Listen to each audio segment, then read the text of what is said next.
মনোহরদীতে ঘোড়া প্রতীকের চেয়ারম্যান প্রার্থীর গণ মিছিল।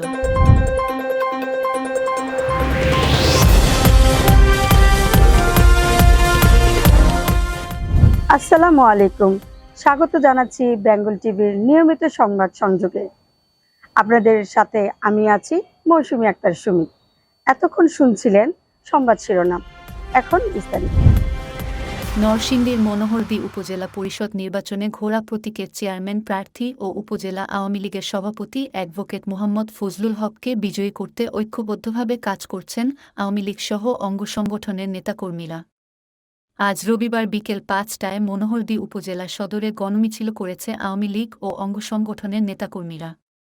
মিছিলটি পৌর শহরের প্রধান সড়ক প্রদক্ষিণ করে মনোহরদী বাসস্ট্যান্ডে এসে শেষ হয়। মিছিল পূর্ব এক সমাবেশে বক্তব্য রাখেন ঘোড়া প্রতীকের প্রার্থী অ্যাডভোকেট মোহাম্মদ ফজলুল হক, উপজেলা আওয়ামী লীগের যুগ্ম সাধারণ সম্পাদক মঞ্জুরুল মজিদ মাহমুদ সাদি, AKM জহিরুল হক, উপজেলা আওয়ামী লীগের শ্রম বিষয়ক সম্পাদক মাসুদ রানা, উপজেলা কৃষক লীগের সভাপতি রমজান আলী প্রমুখ।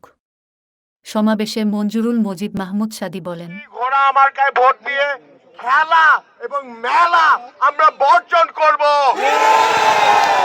আমরা মনোহরদীবাসী এইসব জায়গা আর ফেরত যেতে চাই না।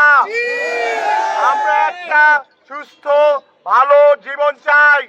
সমাবেশ অ্যাডভোকেট মোহাম্মদ ফজলুল হক বলেন, আগামী ২১ মে উপজেলা নির্বাচনে ঘোড়া প্রতীকের প্রার্থীকে জয়ী করতে সকল স্তরের নেতাকর্মী ও সমর্থকদের উদ্দেশ্যে বলেন, আজ মনোহরদীর সর্বস্তরের মানুষ ঘোড়া প্রতীকে ঐক্যবদ্ধ হয়েছি।